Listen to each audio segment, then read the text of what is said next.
नमस्कार दोस्तों, आप सभी लोगों का स्वागत है आपके अपने यूट्यूब स्टडी विथ मंतोष में। और ब्रह्मांड में आगे तारा के बारे में चर्चा करते हैं।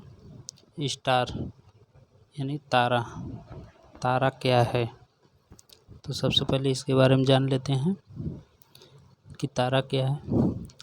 प्रकाश या प्रकाश उत्पन्न करने वाले खगोलीय पिंड को तारा कहते हैं।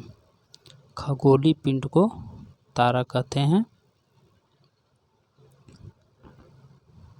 जो जिसके पास अपना खुद का प्रकाश होता है उसे तारा कहते हैं।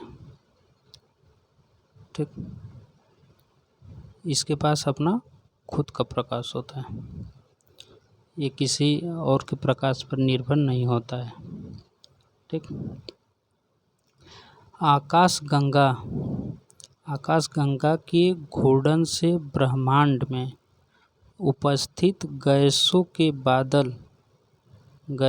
बादल प्रभावित होते हैं। इसके फलस्वरूप आकाशगंगा की तीसरी भुजा में हाइड्रोजन के बादल बनने प्रारंभ होते हैं, जिन्हें स्टेलर नेबुला कहते हैं। जो हमारी आकाशगंगा है, आकाशगंगा जब घूर्णन करती है तो ब्रह्मांड में जो गैस होते हैं वो प्रभावित होने लगते हैं इसके घूर्णन से। इसके फलस्वरूप आकाशगंगा की जो तीसरी भुजा है उसमें हाइड्रोजन के बादल बनने प्रारंभ हो जाते हैं, जिसे स्टेलर नेबुला के नाम से जाना जाता है। देख आगे, स्टेलर नेबुला अत्यधिक बड़ा हो जाता है, यह बहुत बड़ा हो जाता है, जो गुरुत्वाकर्षण के प्रभाव से गैसीय पिंड सिकुड़ने लगता है, जिसे आदि तारा कहते हैं। जब स्टेलर नेबुला अत्यधिक बड़ा हो जाता है तो इसका गैसीय पिंड जब सिकुड़ जाता है तो उसे आदि तारा कहते हैं।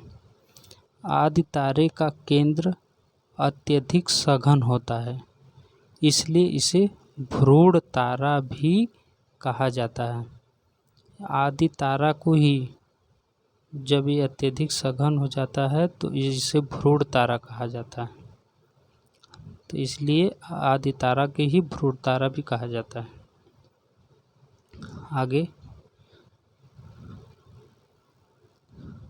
आगे देख लेते हैं। आदि तारे के सिकुड़ने पर गैस के बादलों में परमाणुओं की परस्पर टक्करों की संख्या बढ़ जाती है। अतः नाभिकीय संलयन प्रक्रिया के फलस्वरूप हाइड्रोजन के हीलियम में बदलने की प्रारंभ प्रक्रिया हो जाती है। जब नाभिकीय संलयन की क्रिया होती है तब जब हाइड्रोजन है वो हीलियम में कन्वर्ट हो जाता है और चार हाइड्रोजन मिलके एक हीलियम का निर्माण करते हैं। ठीक, ये प्रश्न पूछा हुआ है कि कितने हाइड्रोजन मिलके एक हीलियम का निर्माण करते हैं, तो 4 हाइड्रोजन मिलके एक हीलियम का निर्माण करते हैं। ठीक, इससे असीमित मात्रा में विकिरण ऊर्जा उत्पन्न होती है एवं इसके अंदर का ताप और दाब अत्यधिक बढ़ जाता है। इस अवस्था में तारा बन जाता है। जब इसमें अत्यधिक ताप और दाब बढ़ जाता है तो तारा बन जाता है। ठीक, जब तारा धीरे धीरे ठंडा होकर लाल रंग दिखने लगता है तो उसे लाल दानव तारा या रक्त दानव कहा जाता है। रक्त दानव की स्थिति में पहुंचने पर तारे का भविष्य इसके प्रारंभिक द्रव्यमान पर निर्भर करता है। इसमें सबसे पहले इसका विवरण बता देते हैं कि सबसे पहले जब तारा टूटता है तो उसमें अत्यधिक ऊर्जा होती है। तो जब अत्यधिक ऊर्जा होती है तो वो सबसे पहले जो है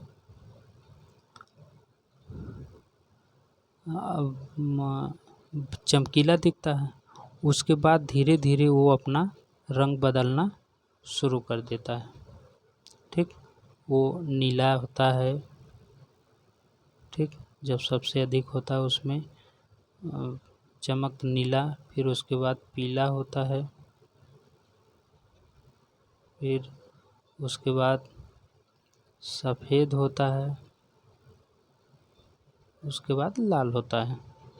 ठीक, ये इसका क्रम जो है चलता रहता है।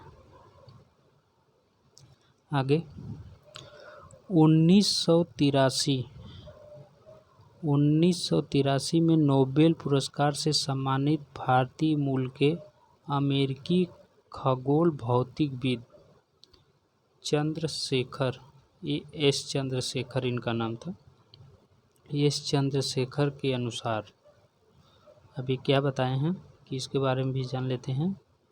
ये बताए हैं कि 1.44 द्रव्यमान ही श्वेत वामन के द्रव्यमान की ऊपरी सीमा है, जिसे चंद्रशेखर सीमा कहते हैं। जो द्रव्यमान है इसका 1.44, और इसी द्रव्यमान सीमा को जो है एक सीमा है, जो उस सीमा को ये चंद्रशेखर सीमा कहते हैं। उसका नाम दिए थे तो इन्हीं के नाम पे उसका चंद्रशेखर सीमा नाम पड़ गया। ठीक, अब इसके बारे में ब्यूरो बता दे रहे हैं क्या क्या है, आइए देख लेते हैं। यदि किसी तारे का द्रव्यमान सौर द्रव्यमान कितना है 1.44, सौर द्रव्यमान से कम अथवा बराबर है, या तो 1.44 से कम है या तो 1.44 के बराबर है, तो वह लाल दानों से श्वेत वामन और अंततः काला वामन में परिवर्तित हो जाता है। तो वो लाल दानों से वो श्वेत वामन और अंततः यह काला वामन में परिवर्तित हो जाएगा। ठीक, यदि किसी तारे का द्रव्यमान सौर द्रव्यमान से अधिक या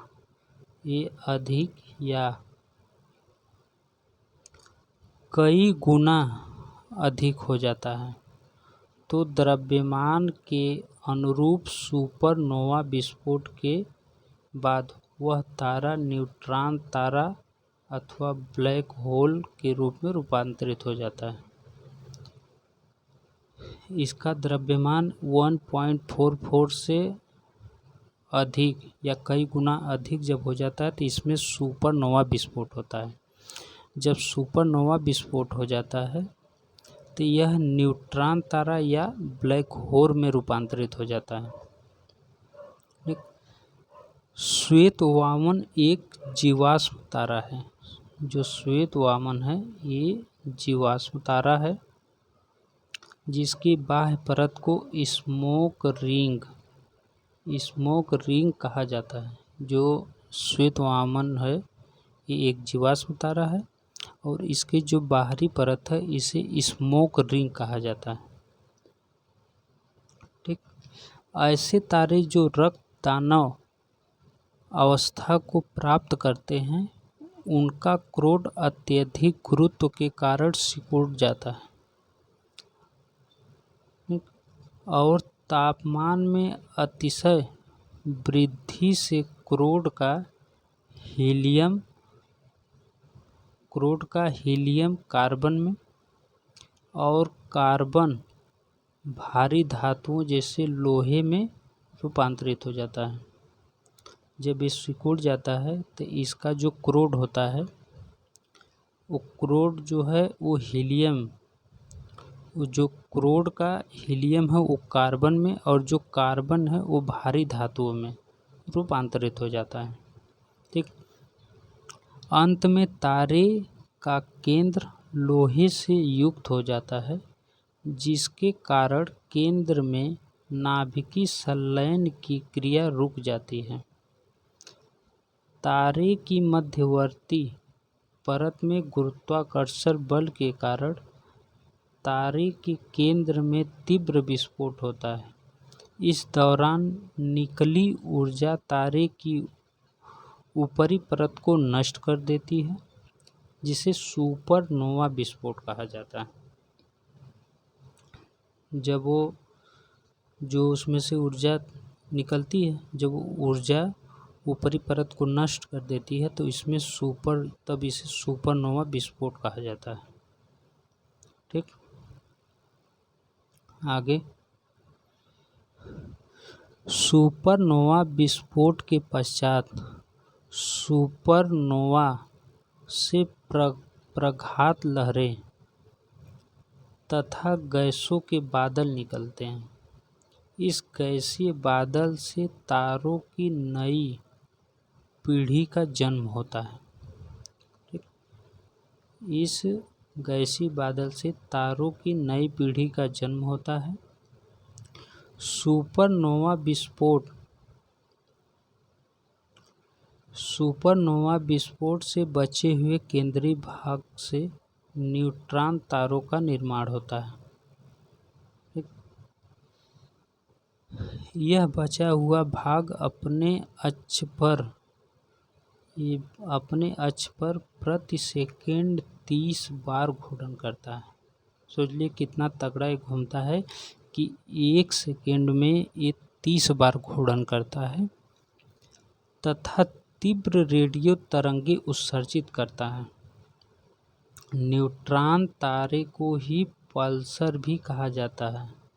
ये बहुत इम्पोर्टेंट चीज़ है। ये प्रश्न पूछा हुआ है कि पल्सर क्या है, तो पल्सर न्यूट्रॉन जो तारा है उसी को पल्सर कहा जाता है। ठीक, न्यूट्रॉन तारे का अपरिमित द्रव्यमान अंततः एक ही बिंदु पर केंद्रित हो जाता है। जो इसका द्रव्यमान है वो एक ही बिंदु पर संकेंद्रित हो जाता है। ऐसे असीमित घनत्व के द्रव्य युक्त पिंड को कृष्ण विवर कहा जाता है। अगर पूछे कृष्ण विवर क्या है, तो कृष्ण विवर है जब न्यूट्रॉन तारे अपरिमित द्रव्यमान अंततः एक ही बिंदु पर संकेंद्रित हो जाता है।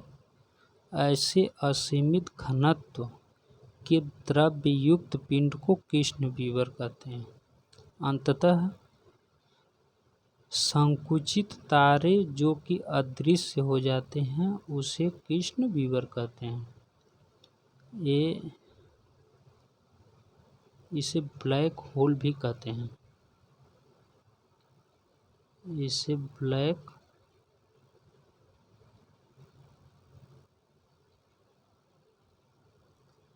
ब्लैक होल भी कहते हैं।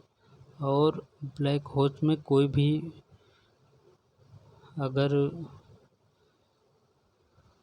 जैसे कि कहा जाए, इसमें प्रकाश चाहे जितना तेज प्रकाश हो, अगर कृष्ण विवर के अंदर कोई भी प्रकाश चला जाता है तो वो वापस नहीं आता है, वो नहीं दिखता है। इतना तगड़ा होता है। इसमें जो कुछ भी जाता है वो सब अदृश्य हो जाता है। ठीक, अभी इसका जो है कि तारों का एक फिगर के माध्यम से पूरा विवरण जो है बना के आप लोगों को दिखाऊंगा और देखता हूँ नेक्स्ट वीडियो में उसको लाऊंगा। और कितना प्रतिशत जो है इसमें कौन कौन से तत्व पाए जाते हैं और उसके बारे में भी चर्चा करेंगे। अब तब तक के लिए नमस्कार।